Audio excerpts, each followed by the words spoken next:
Turn out the lights. This isn't safe listening. This is Scream Freaks, where horror classics bleed, modern nightmares get ripped apart, and no movie escapes judgment. I'm Fabulous B. No mercy, no filters, just horror. Damn, dude, really?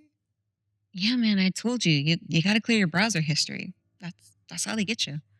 Oh, um, about that. So how do we? Oh, hey everybody, this is Fabulous B with Scream Freaks, and tonight we have Holly Bella. take 3. So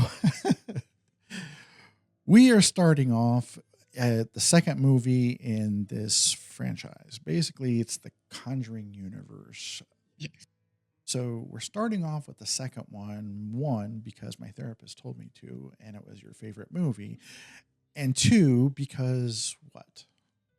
So this is my favorite for a lot of reasons. One of them being it just looks badass. The cinematography in this one is just, to me, it's absolutely beautiful. And I love the way that they do their scares. There are a few jump scares, it's in there, Oh, of yeah. course.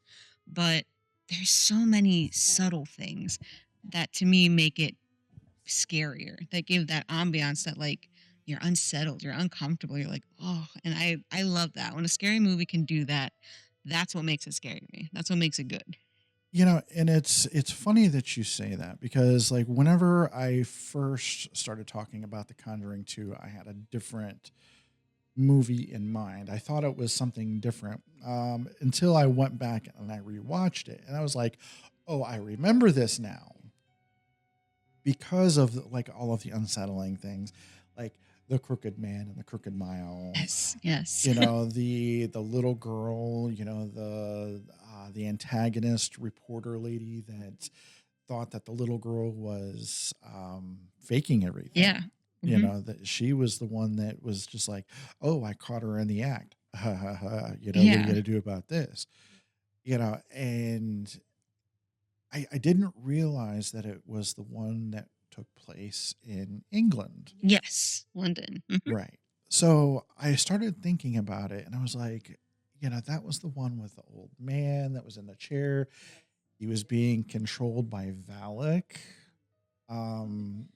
Which Valak, if you know about the Conjuring Universe, has her own movie with the Nun 2. Mhm. Also great. Yes. So I found the movie very interesting in like the artistic aspect. Yes. The way that it was filmed had very much a 1970s vibe to it. So even though that it was supposed to have been, done in the 1970s, very end, did you watch through the credits where they showed the pictures of the actual photos? Yes. Yes. Next to the cinematic photos from the movie. So they try to keep everything as close to the original story as possible. Yes. And I think that's another great part of the Conjuring universe as a whole. But this one, that they do that. They have like actual um, recordings of the little girl's voice when she was possessed. Yes. They have the photos of the actual families, of Ed and Lorraine, Yes. which that kind of goes through all the Conjuring movies. But I love that there's little tidbits of the real life stuff in the actual movies. I think that's fascinating. Oh yeah, absolutely. And there was one of the movies that I did at I'm sorry, did you want to touch more on that aspect? I mean, see you have some notes. Um, that's pretty much it. I really love how they do actually show that, because I feel like whenever you have some real life aspects that kind of lay the foundation for a story or a movie, Yes. it makes it even creepier. It gives that Oh yeah. like, ooh, like this could be real. This could happen. And that makes it even better. Oh, 100%. Yeah. Now, at the beginning of Scream Freaks, I did a movie called Late Night with the Devil. I don't know. Yes. So that's also in the 1970s. It happens kind of concurrent with everything that was happening with Ed and Lorraine. During that movie, he had actually mentioned Ed and Lorraine, um, initially sparking the interest of whether or not that Late Night with the Devil was part of the Conjuring Yes. universe. Yeah. I looked it up. There was a little bit of lore behind it. They touch, but they're not part of the same essential horror universe. Gotcha. So I had to clear that up. So I know I made that declaration in the first episode. It was not the case.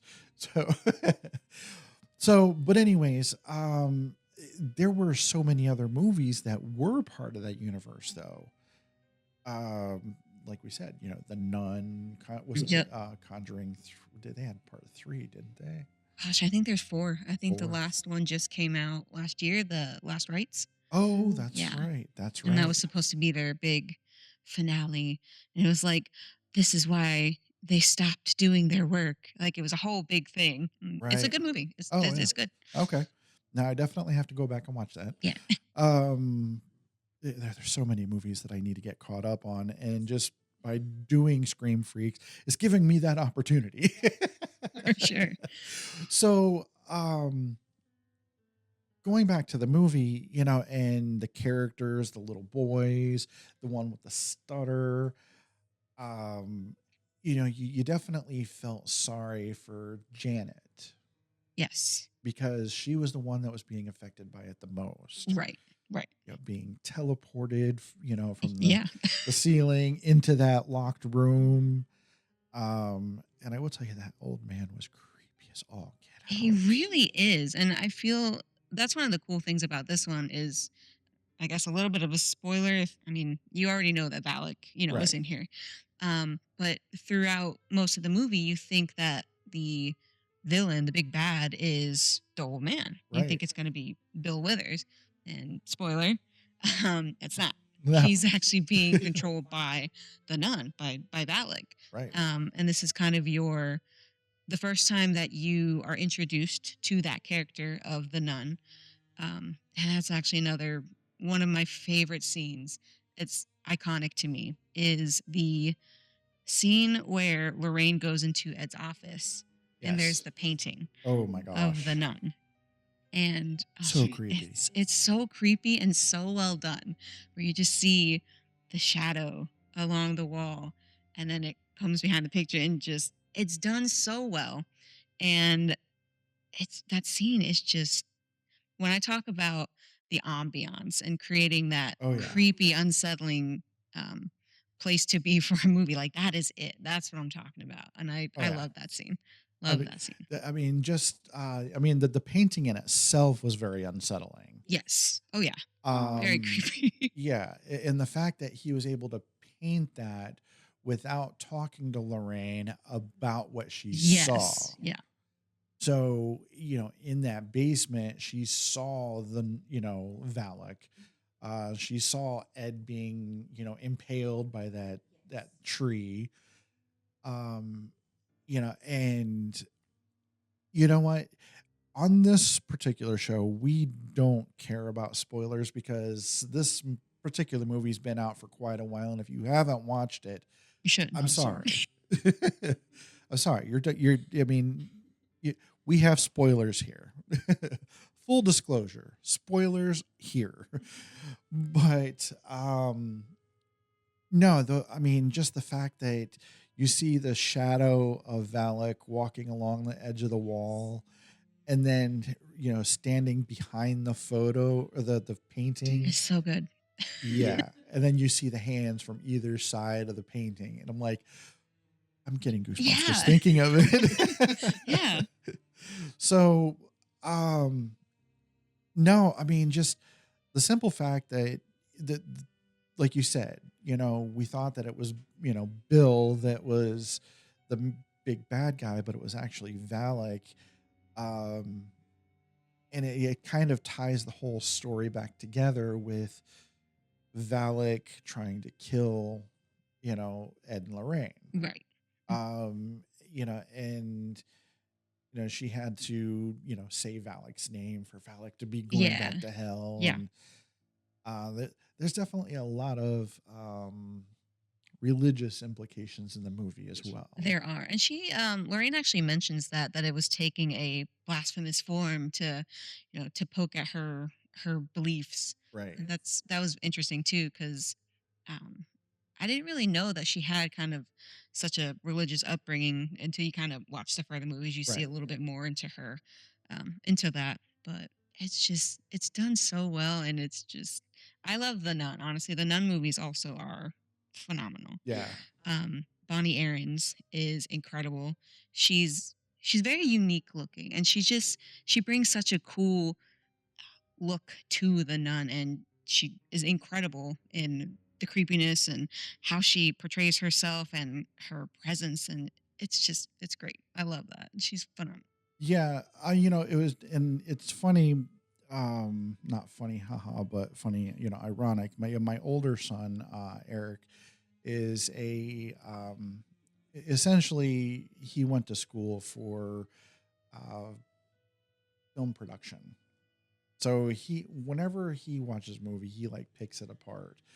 And I mean, we watched that movie together here a couple of years ago, The Nun Part One, and we watched it, and I'm thinking of all of the cool things that had happened, and here he is, and he's like, "Well, I'm trying to find something good to say about the movie, but I can find none." And I'm like, "Did you just drop a pun on me?" He goes, and he does that side eye and the finger point. He's like, "Ha ha." So, and I think he was waiting for the end of the movie to drop that on me. I honestly think that he did find it, halfway decent. Yeah, no, Otherwise, he wouldn't have come up with yeah, that. But yeah, this movie has been I've had it in the back of my mind for quite some time, and I didn't realize that it was part two that actually had the uh, Crooked Man. yes, yes. Crooked Man he needs his own movie. For sure. For sure. Yes. We had you had mentioned this before we actually started recording, and just the Crooked Man is also just another great character in this movie. Um, I believe he's played by Javier Bardem, or not Okay. Bardem, Botet. Sorry, Okay. sorry, not Bardem, Botet, who is one of my favorite like creature actors. Okay. He does such a good job of like the movements and being Yeah. and like eerie, and that whole scene is just creepy. That's another scene that's just very unsettling, from like the voice that they use, and Yes. then it turns into Janet's voice, and Yes. just everything about that is just very well done.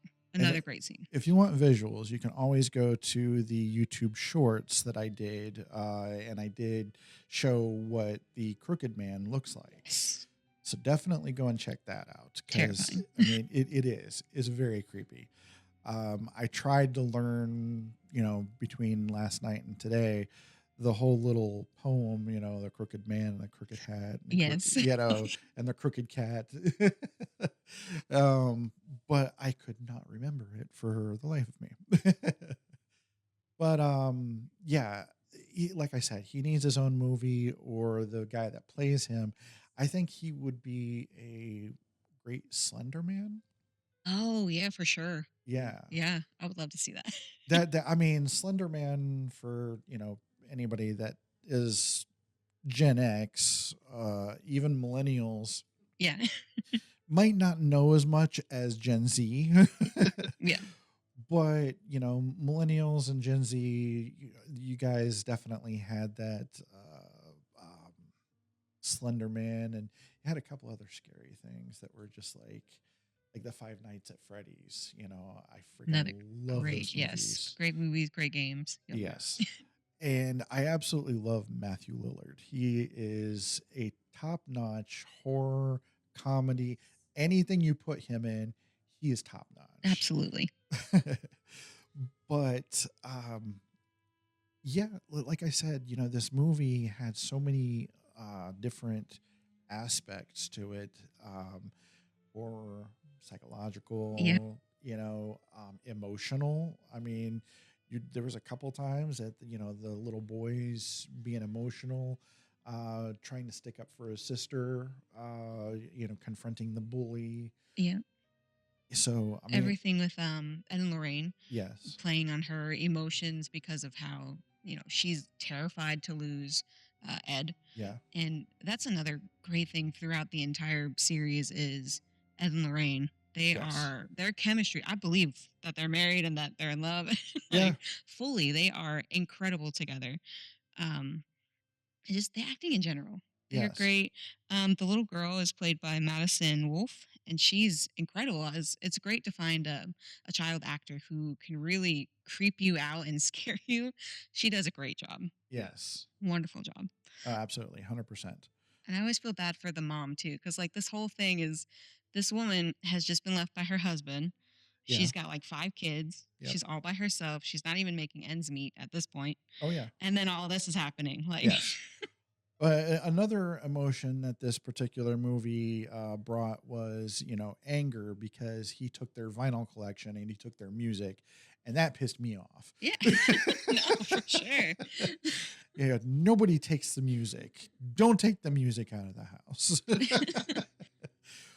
But so, with that being said, we're coming towards the end of the episode, and I just wanted to thank you for taking the time to come all the way up here, No, thank you for having me. sitting through all of these, you know, technical No, difficulties. not a problem.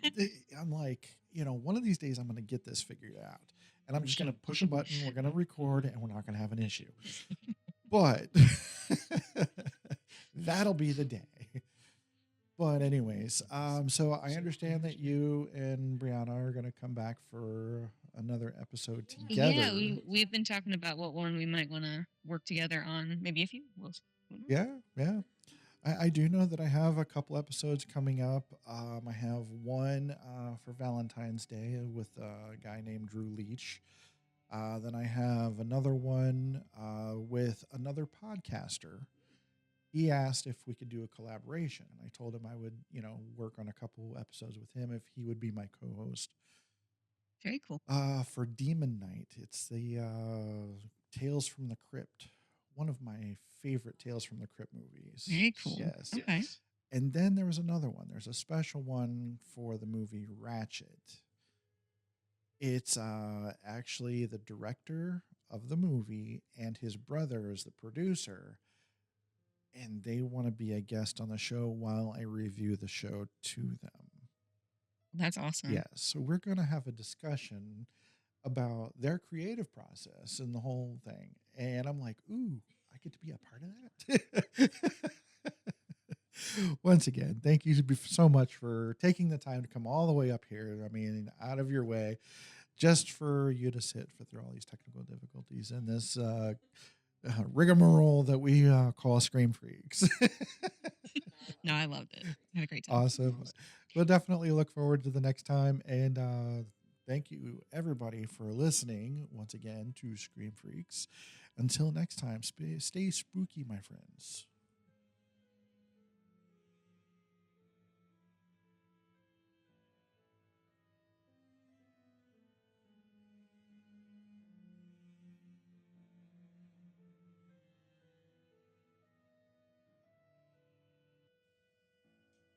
Ah, I see you've made it to the end, my friends. Most don't. If you like what you heard tonight, don't look away now. Make sure to like the episode and subscribe to Scream Freaks, because the nightmares don't stop here, and the next one is already waiting. I am Fabulous B. Sleep if you can.